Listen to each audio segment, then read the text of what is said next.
दही चूड़ा की दावत में शह और मात का खेल, भोज के बहाने बिहार की सियासत में बड़े उलटफेर की तैयारी। कांग्रेस दफ्तर सूना, जेडीयू में जश्न की तैयारी। समझिए कैसे 6 विधायकों की माला बदलते ही बिहार में बदल जाएगा बिग बॉस। पुत्र मोह पड़ा भारी, उपेंद्र कुशवाहा के लिट्टी चोखा भोज से विधायक गायब। बीजेपी के पाले में जाने की अटकलें तेज। बिहार में दही चूड़ा और लिट्टी चोखा की दावत में जिस तरह से विधायकों की गणित बिगाड़ी जा रही है, उससे ये साफ है कि यहाँ भोजन के बहाने सियासी शह और मात का ऐसा जाल बुना जा रहा है जिसमें बड़े बड़े सूरमा फंसते नजर आ रहे हैं।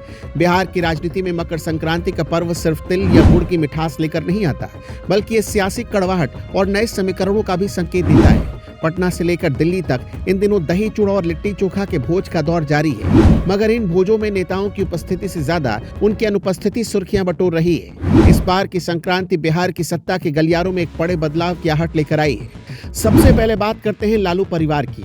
लालू प्रसाद यादव के बड़े बेटे तेज प्रताप यादव भले ही पार्टी और परिवार के फैसलों से दूर नजर आते हों, मगर उनके दही चूड़ा भोज ने सबको चौंका दिया। उन्होंने न सिर्फ अपने पिता लालू यादव और भाई तेजस्वी यादव को न्योता दिया, बल्कि एनडीए के नेताओं को भी बुलाया। लालू यादव वहां पहुंचे भी, जिससे ये कयास लगने लगे कि शायद परिवार एक हो रहा है, लेकिन तेजस्वी यादव की गैर मौजूदगी ने इन कयासों पर पानी फेर दिया। ये साफ हो गया कि परिवार के भीतर सब कुछ सामान्य नहीं है, लेकिन असली खेल तो कहीं और चल रहा है। कांग्रेस के दफ्तर में आयोजित दही चूड़ा भोज से पार्टी के सभी 6 विधायकों का गायब रहना एक सामान्य घटना नहीं है।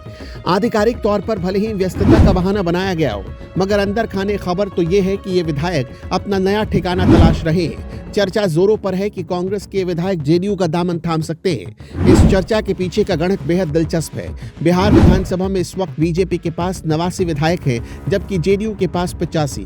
मुख्यमंत्री नीतीश कुमार की पार्टी संख्या बल में दूसरे नंबर पर है। अगर कांग्रेस के 6 विधायक जेडीयू में शामिल हो जाते हैं तो जेडीयू का आंकड़ा 91 पर पहुंच जाएगा। ऐसा होते ही जेडीयू विधानसभा में सबसे बड़ी पार्टी बन जाएगी और बीजेपी दूसरे नंबर पर खिसक जाएगी। मगर सियासी शतरंज की ये बाजी यही नहीं रुकती। उपेंद्र कुशवाहा की पार्टी में भी बड़ी बगावत के सुर सुनाई दे रहे हैं। कुशवाहा ने लिट्टी चोखा का भोज रखा था, जिसमें उनके ही 3 विधायक नदारद रहे। दरअसल उनकी पार्टी में सिर्फ टोवल चल रहा है। जब से उन्होंने अपने बेटे को मंत्री बनाया, उनकी अपनी पार्टी के कई लोग नाराज चल रहे हैं। दिल्ली से लेकर पटना तक ताबड़तोड़ बैठकें हो रही हैं और कैसे उपेंद्र कुशवाहा के राजनीतिक कद को छोटा किया जाए, इसकी पूरी कोशिश की जा रही है। उनकी पार्टी में कुल 4 विधायक हैं, जिनमें से एक उनकी पत्नी है। बाकी 3 विधायकों की नाराजगी की वजह कुशवाहा का पुत्र मोह है। उपेंद्र कुशवाहा ने अपने बेटे को मंत्री तो बनवा दिया, जो विधायक भी नहीं है। इससे नाराज विधायक अब उपेंद्र कुशवाहा का ही खेल बिगाड़ने पर तुले हैं। जुलाई में उपेंद्र कुशवाहा का राज्यसभा कार्यकाल भी खत्म हो रहा है और विधायकों की बगावत ने उनकी दोबारा दावेदारी को मुश्किल में डाल दिया है। पटना के सियासी गलियारों में खबर है कि कुशवाहा के ये 3 बागी विधायक बीजेपी के संपर्क में हैं। अब यहाँ दूसरा समीकरण बनता है। अगर ये 3 विधायक बीजेपी में चले जाते हैं तो बीजेपी का आंकड़ा 89 से बढ़कर 92 हो जाएगा।